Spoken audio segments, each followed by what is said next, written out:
Hello and welcome to another episode of What Bottle is on Your Table Tonight. I am thrilled to introduce my latest guest in the series. Many of you may know her from her handle, which is obviously Posing with Alcohol. But for me, I know her as Alice Griffiths. Alice is a wine communicator, bolstering, I would say, the profile of English and Welsh wine, both on social media and obviously under the popular handle, as I mentioned, of Posing with Alcohol. Alice actually worked in agriculture and agricultural industry for the past 20 years, spending time as a lecturer and a smallholder before discovering her passion for viticulture, which I'm excited to find out a little bit more about, winemaking and wine tasting, of course. And given that this is all about wine, Alice, loving you joining me. Thank you very much for being part of the show and welcome. Hello there. Thank you for having me. So I know it's half term, and as we mentioned, everyone's fraught with trying to find out ideas, especially with the weather not being amazing, around what we can do with the smaller adults that we have in the world. So I won't keep you for endless amount of time, but I think that for everyone sort of just interested in this series, and obviously it's been quite educational with lots of pieces that we've had from brilliant guests in the past already. It's sort of, I guess, understanding everyone's journey around how they made it into the drinks industry and wine industry in general, and sort of any barriers to entry that you found, and going from there. So maybe if you wouldn't mind sort of taking us through sort of your journey into the wine industry and into obviously the successfulness that you've got with Posing with Alcohol and being that well-known brand these days. Oh yeah. Well, mine, I suppose, started. I studied agriculture at an agriculture college. Like I went straight from school into agriculture, much to my parents' disappointment. We have no agriculture in my background at all. No one in my family is a farmer. They're all expecting me to go and do conventional A levels and so forth. And then I said I like working with animals. I started working at kennels when I was 12 years old. So I've always loved them, loved animals, and I just went off to agriculture college. I studied there. Initial plan was to work in a kennels the rest of my life, but decided I'd give university a go. And I went to Newcastle and I studied up there for did a degree in agriculture, specialising in animal science. Yeah. But along the way, I did a lot of work with regards to like grassland management, anything regarding nutrition and animals and all that kind of jazz. And after that, I landed on my feet as a lecturer, age 21, at an agriculture college, teaching exactly the same students that I had been in the past. So I had lots in common with them. And then I decided, very probably quite silly, to go and reproduce myself rather than working in reproduction with animals. And I had two kids. So following that, I made the decision to stay at home with the children. I had a bit of a midlife crisis, well, not midlife, mid-20s crisis, because I had them quite young. And I decided to become a burlesque artist. So I got into Fantastic. cabaret and yeah, started finding my artistic side, did that for a few years.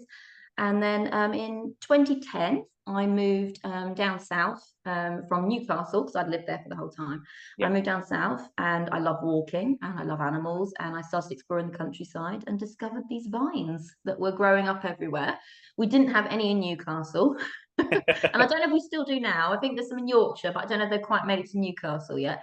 But yes, I started walking and started seeing all these vines and going to farm shops and seeing English wine appearing on the shelves and just started drinking it really. And it turned into Tuesday night was always English wine night. We'd get a bottle of wine. It started, I think my first ever wine was Chapeldown. Moved into travel into vineyards on the weekend and kind of went from there. And so I spent like about the last 10 years not even realizing that this was a thing, just drinking it on my own. And then it took lockdown for me to kind of go, well, actually, I think I'd like to do something with this now. I was a bit done with cabaret and burlesque, and I was a bit like, okay, what can I do now? So started looking at English wine, started seeing how I could use it for myself, really, and got a job working at a vineyard and worked touring, tasting, retail. Quickly progressed into running a lot of it and doing all their marketing and PR and so forth. And started my Instagram really based on that, the whole idea that I just wanted to explore English wine as much as possible and start teaching people about it as well. Yeah, I think yeah, short version, quite a long No, story. that's But amazing. yeah, I guess yeah, picking a few bits out from there as well. It's a fabulous yeah, journey. And yeah, you mentioned that you started sort of and you had that feel for agriculture and animals. yeah.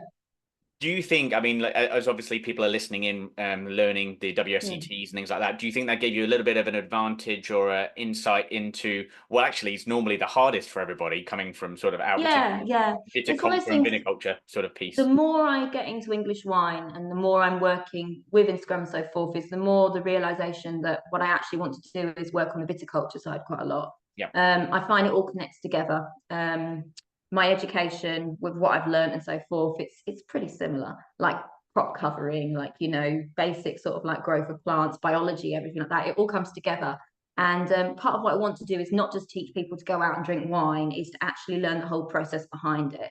I find that when people are connected to a product, it tells the whole story. So if someone, for example, is like, oh, I want to go and visit a vineyard, they visit the vineyard, they learn about the vineyard, they drink the wine, they have the wine for their anniversary, and then they have it every year for their anniversary because they know the whole story. So I find that like a lot of the time that if you have that connection, and my connection I think is viticulture. I've really found that the more and more I do, the more excited I am by actually being on site, being with the vines, and learning about that side of it all. But then it all leads into biochemistry as well, with like with winemaking and all those sorts of things as well. So they've really one has led the other really. Yeah, and I think you're absolutely right. There's sort of the narrative. It's very much a brand story and narrative that sort of drives, I think, consumer spending these days as well. Even, Absolutely, yeah, you yeah, know, we've talked, and I think I've spoken a couple of times on some of the other series episodes where we always or we've been a bit maybe ahead of the game with food, wanting to know where it's from, where it's come from, how it's produced.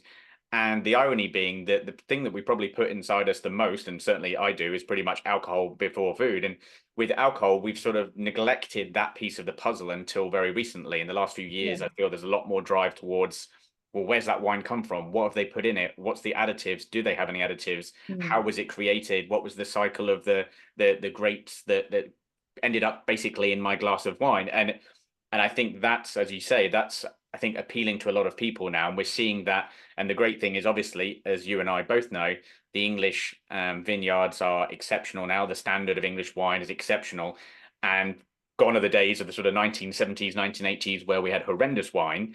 And it's now a case of people are going and seeing, going exploring, and we always sort of recommend on this show as well, make sure you seek out your nearest vineyard and find out a little bit more, because it does end up being special. It ends up being, like you mentioned, ends up being an anniversary type present, or a every birthday you get a bottle of your favorite English sparkling. And as it happens, we were talking, you mentioned sort of Newcastle, because obviously I'm up in Yorkshire, and we actually went to a we went to a vineyard. We went to a vineyard yesterday. So there's a Holmfirth, which is sort of towards Huddersfield. So Yeah, they're getting further and further. But I mean, that obviously that depends on cool climate, and it's very sort of yeah, segmented as to what you can grow up there. But it's yeah, still fascinating to see and develop. And it's, I think, for everybody and anybody that's interested in just understanding a bit more about what actually goes into making a wine, why does it cost this much money? Why is it so expensive? And you'll soon find that it's because it spends an awful lot of time being created before it ends up in your glass, and the standard totally. of it is exceptional.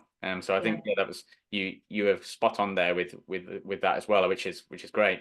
yeah. And you mentioned as well how you're developing and you utilized it, and you've had experience obviously on the vineyard side of things as well. Do you think that aids and adds an extra element to sort of the audience these days as well, in terms of it's not just textbook experience, it's actually your practical side as well, and you've seen No, it? totally. Yeah. I mean, I've always been practical. Like, I mean, I had a small holding as well. I had like at one point I had a cow and had about 20 sheep, about 15 goats. So I've always got chickens and so forth. So I've always been practical and bringing that in as well. And like, I think sometimes people just see me with a pretty glass of wine, but ultimately I want to show the whole process, and I want to get out there and I want to show like, everything that goes on in the vineyard the whole year, the pretty stuff, like nice sort of like rows of vines and so forth, but also things like bud burst, pruning, harvest, everything, how it all works together, just so that people can understand. Because I think, as you said, like, people have this whole thing about, oh, English wine is so expensive. But it is expensive for a reason. It's an artisan product, and a lot of work goes into it. It's not just a case of you just turn up and you do a tour and then wine appears in your glass. It is a case of like it takes a lot of labor, a lot of love, and a lot of hard work to go into that. And I also want to boost as well the people who work in the vineyard, because ultimately I can come in and do an hour's worth of pruning, but there's somebody who's getting up there every morning at 7 o'clock and working round the clock. So I want to like showcase those people and show that, like, the faces that are actually behind the English and Welsh wine scene as well. Yeah, I'm pleased you brought that up because I know that in recent weeks you've been a really big advocate for pruning season, which obviously in the Global Pruning Awards, and having done pruning myself as well and been there night and day, it is a draining, b physically physically demanding. My back will never recover. Exactly. I walked into there thinking it's okay. I've got this. My head of the vineyard was mid-20s. I'm obviously considerably older than that. I'm not going to give you exactly how old. And suffice to say, I looked like basically I was 70 by the end of that week, The whereas he was pruning there. floor is a real thing. Exactly. And I felt like he was there going, I'm going for a 10-mile run today on Saturday on his day off. I was like, you disgust me. Yeah, yeah. I'm Um, like, give me 2 hours, I'm done. I can't, no, my back can't handle it. But there are people who are doing it day in and day out, and it's there, and we also as well, we've got a brand new bustling, like, wine scene that we want to build in the UK, and we want people to work in it. So we want to encourage people who are 16, 17, 18 upwards, older people as well, everybody, retired people who are like, oh, I'm looking for 1 or 2 days a week working in a vineyard. We want to encourage those workers, people to come and actually work in UK-based vineyards. So anything we can do to say, well, could inspire someone to be like, well, actually, maybe I'll volunteer this year, or maybe this year I'll go and think about getting a job, or maybe I'll do a 6-week course at Plumpton, and that could be the start of a whole new career for somebody. So it's all about, like, as I say, just inspiring people to drink the wine and be part of the industry as well. Yeah, absolutely. I mean, I mentioned I popped over to a vineyard and actually did it sort of as a consumer. So I basically I was with my Yeah. wife, but you know the time sometimes when you just don't want it to be about work necessarily. And it was a gift, and we went on the tour, and the tour was great, and it was very detailed. And I have to hold my hands up and say congratulations, Holmfirth, you killed it. And it was very good, very informative. But you could see the level of interest went up, and I'm not discounting anybody that was there. So for anyone that's listening afterwards, I'm not having a go at you for not knowing anything. That it was just great that you went and explored the tour, and it was filled, and it was a not a particularly warm day in Yorkshire, Yeah. extremely windy, and it was great to see the enthusiasm. What happened from that? Sales followed. People went in, they'd done the tour, Yeah. they had a little tasting, and went, "Yeah, I'm going to take 2 bottles of that." And suddenly, you just saw bottles flying off the shelves, and it was fantastic to see. And that is the value of understanding the story and understanding what goes into those wines and why it might be a little bit more expensive than your supermarket wines. These are, as you mentioned, artisan luxury goods. You can't buy, as I always say to people, you can't buy a Rolls Royce for £5,000. And if you do, then you're crazy because there's an awful lot wrong with it. And that's exactly the same in smaller scale for wine. If you want the highest level wines, like the English wines that we have and we're producing, then you're not going to get it for £6 a bottle. That just doesn't exist because there's No. an awful lot of going in there. It And may do in the future. It may well, do when well, we've got, exactly. when there's more production going and we've got a different sort of, way of running it and so forth, then maybe that is in the future. But right now, in order to get it up and running, we have to kind of like pay for that premium sort of like product. Yeah, exactly. And even the biggest producers, I think that's Denbies at the moment in Dorking at around about a million bottles a year. That's still in wine terms very small, really. So Absolutely, yeah, yeah. it's we've just got to keep banging the drum. And as you mentioned, I think it's a great idea. As much as we sort of complain about our backs and things, it's fascinating to go and explore. Every harvest, I always try and end up at a vineyard and say, look, I'm here for a week. Put me everywhere. Especially, I normally end up in the press cleaning it out. To be fair, that ends up being my sort of 10, 11 p.m. at night job, which is great. But it's fascinating to see the processes. And as you said, it doesn't matter if you're just there for 1 hour, 5 hours. You can do a day here, there. Every vineyard needs those hands, but also it's a fascinating piece of sort of intellectual stimulation that you get from it as well as a good workout. Yeah, yeah. So, Alice, as part of obviously the series, given it's called "What Bottle Is on Your Table Tonight," I was wondering if you wouldn't mind reveal what's in on your table today. What do we think it's going to be? I've got a feeling that it might be, given our Yeah. subject, English or Welsh wine. It's going to be English. It's Gusbourne. Oh, Gusbourne, lovely. Yes. So I have brought along 2019 Gusbourne Blanc Blanc. And the reason is, number one, I love BDB. I love it. It's one of those sort of gateway wines that really got me into English wine. It's long aged as well. It's Yeah. 39 months minimum on lees. So it's just, yeah, it's a wine that just for me, it evokes memories. It creates like dialogue for me because it's like, it's been always it's part of my story with Gusbourne, like, just one of those places I went and I just fell in love.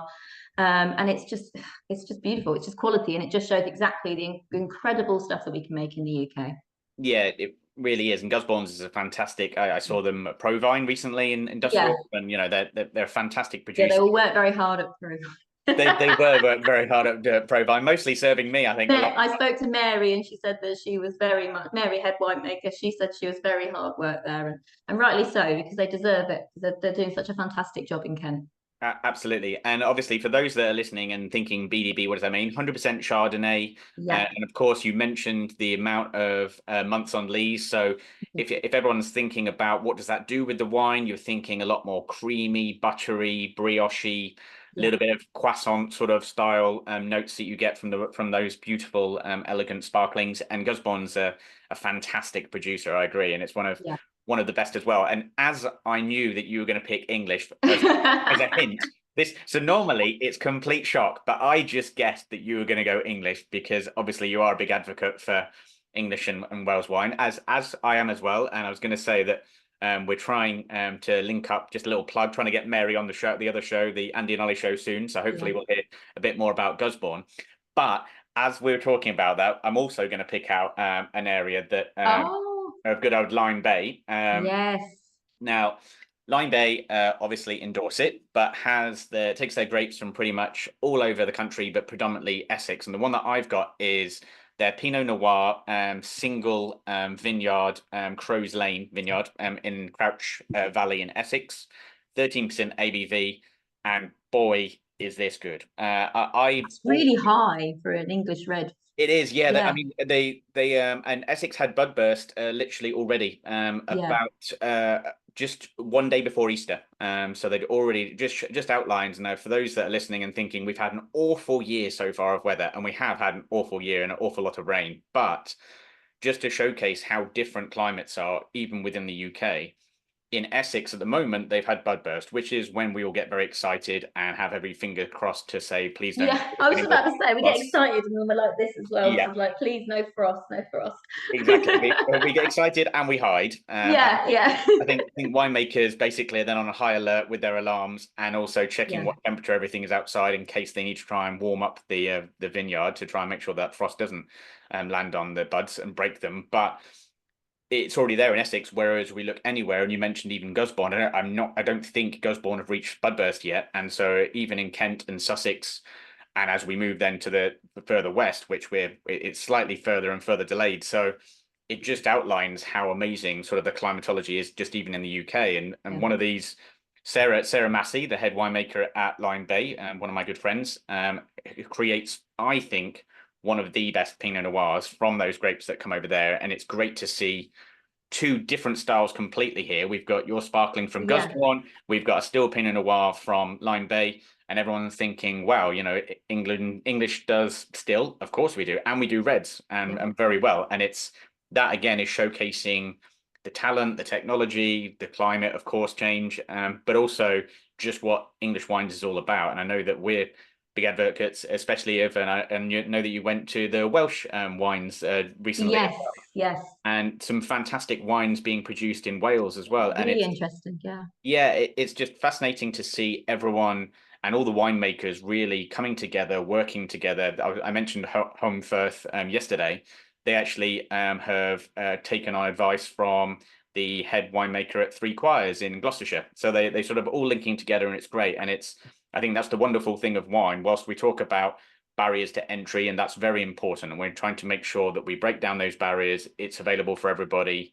Certainly, I think all of us agree throughout all these series and all these programs that we're demystifying the wine industry. That's one of our sort of key roles as communicators or writers, is to showcase that you don't need to be, the stiff upper lipped and the upper class of, no, no, oh, that's far from it. It's more a case of it's available for everybody these days, which is great, and it should be, but also that it's very collaborative once you're in there as well in terms of the winemaking capacity, the way that everybody works together. And certainly I've found that within GB, which is great, obviously, organization that we like, it's very collaborative around new techniques, new technology, having discussions around how they can get the best from the location they're based in, and that's why it's great. And I think these are two fabulous examples. I definitely have Gusbourne in my uh, in my little wine section and further away as And well. rightly so. Exactly. There's definitely a place for both, and I've got. Yeah. I couldn't possibly have Gusbourne, especially Blanc de Blanc, when I've got baby back slow cooked ribs today. I think that Oh, probably is not quite going to work. no. But my Pinot Noir, I think, will, because this one actually is great, and Yeah. it's pretty. It's not your usual sort of expectation of a red wine in the UK and cool climate being sort of medium minus type body. This is actually Yeah. got a bit more to it, and it's fabulous, and it's one of my. Yeah, I mean, reds are fascinating for me as well. And going to the Welsh wine, as you mentioned, the Welsh wine show is very, very interesting with regards to reds there, because they're working. Obviously, I tried my first Welsh Cab Franc, which was amazing, but also as well the use of carbonic and semi-carbonic sort of maceration, and moving away from the idea of perhaps aging red wines in the UK, but instead creating these fresher, fruitier reds. Quite a lot done with, gone completely blank on the grape variety, Rondo. Yeah. Gone really like Rondo, like it's just the color extraction is superb. Kinsbrook do a fantastic red, which is obviously like been done in that carbonic sort of style, so it's just incredibly fresh and fruity, and like stained my kitchen worktops because it is so red. And the same with the Welsh, like these sort of like these fresher, really like easy drink, easy access wines, I think are just another great move as well in the UK for these wines.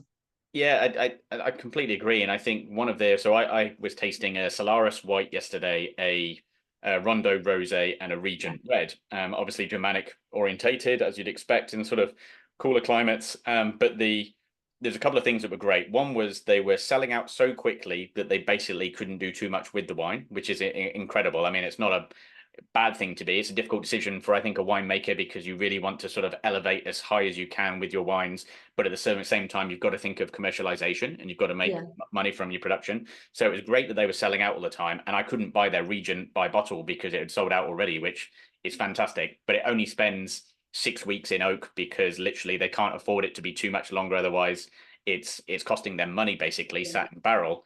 But they also sort of underlined a great thing that I always think, and I sort of try and reference to a lot of people, is that red doesn't always have to be these big, huge, bold red wines. We can get those from Mediterranean. We can get that from new worlds like California, Australia, New Zealand, where they get an awful lot more sunlight hours or ozone layer increase, UV style sun amounts as well.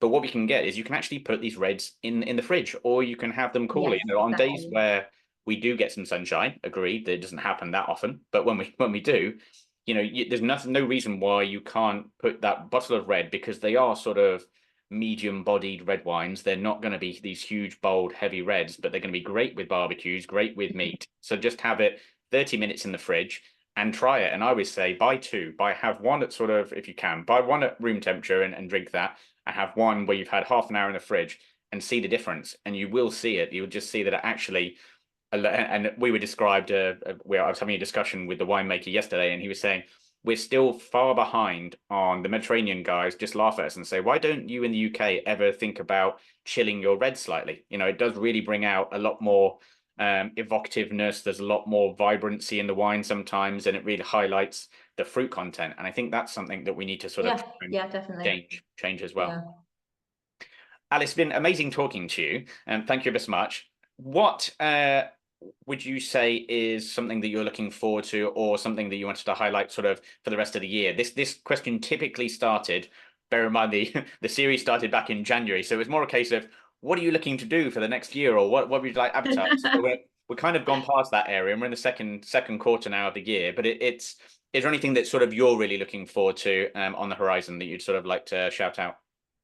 Well, it's my favorite time of the year because the calendar's starting. We're just getting out of dormancy, which always makes me happy because I wish I was a vine and could just hibernate across the winter. I'd very much like it if I just, below 10 degrees, I'd like it if I just got to sleep all winter. But yeah, so I'm at the moment I work, so I'm writing for Vineyard magazine. So I'm doing quite a lot of events with them. So going across, and I'm going to the Wine Workers Collective coming up soon, where I'm again meeting people from the actual wine industry, like, you know, employees and so forth there. Lots of vineyard tours coming up and so forth. What else have I gone blank? What I'm doing. London Wine Fair, I'm guessing as well, probably. Yeah, we've got London Wine Fair, all the events coming up. But my general thing is I really just want to showcase the whole year now with people, and kind of like, you know, go and visit vineyards, show people where we're going. Then we've got Wine GB Awards coming up, which I'm very excited about as well. It should be a really, really great year to see what new products are coming out. We've got Wine GB's main sort of tasting as well, which again is a fantastic thing.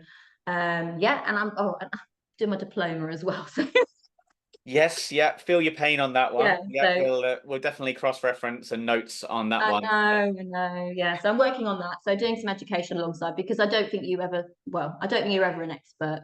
I think you should always keep learning and keep, like, you know, keep up. And it's hard when you're very focused on English wine and then you're having to learn about other regions, but they go hand in hand, I think. I mean, the more I learn about the rest of the world and wine, the more it helps me with regards to, like, you know, English and Welsh wine as well with that. Yeah, absolutely. And I couldn't agree more. I think when, and if people are listening about why do you do the diploma and things like that, and we've had that discussion with a few people as well. And it's for me personally, I don't know about you, Alice, but for me, it's around just building out that knowledge base, you know, getting a better understanding and in more in-depth understanding of all areas of the world. Admittedly, I'm never probably going to be able to visit all the places around the world that we're learning it. It'd just be close to physically impossible, but also it gives you an understanding or a broad base of where potentially you'd like to specialize in the future. As you mentioned, obviously you're looking at the English and wine thing, which is great. And I think we're both there for in terms of being advocates for our own domestic industry, but it just gives you, certainly for me, it gives me that extra knowledge base where I can then where you can take it from different areas. I mean, you know, there was a Uruguay tasting, I remember, just in sort of January, February time, and I actually knew what to expect. I was aware of what was going on. It wasn't just going to always be about Tanat, the great that everyone sort of references with Uruguay. And I was able to then build my knowledge from that and learn. And it's ever learning as well. It's, you know, you're not in a place, and that doesn't mean that when I've completed my diploma, I'm going to say, right, that's it. I know everything now. Far from it. Yeah, exactly. Yeah, you're always learning, and I think, yeah, and again, I'm a bit older. I think it's hard when you get older in life as well to kind of, like, you know, actually get your head back into books and start, you know, university seems a blur away. I don't even know how I passed my degree, but Yeah, no, I when you're younger, definitely. your brain can absorb things, but as you get older, I think it's harder. But I think at the same time, you need to go the opposite way and actually work a little bit harder, because you do want to learn it more and you're more focused on what you actually want to achieve as a long-term goal. Yeah, exactly. And I think that's a brilliant place to end this episode as well. So thank you ever so much, Alice. You've been brilliant. If you're not following Alice already, please do. Posing with Alcohol. You'll find her on social media streams. You'll also find her writing, as she's mentioned, for the Vineyard as well. Please make sure that you're looking at her publications and her references. And as she mentioned, this is the key time now. You're going to get far more information from probably a load of different resources, but certainly one of the resources that I always look for is Alice, to understand what she's looking at and how I'm building my learning out as well. So thank you ever so much, Alice. You've been a brilliant Thank guest. you. Cheers. I will see you soon. Cheers. See you soon. Bye.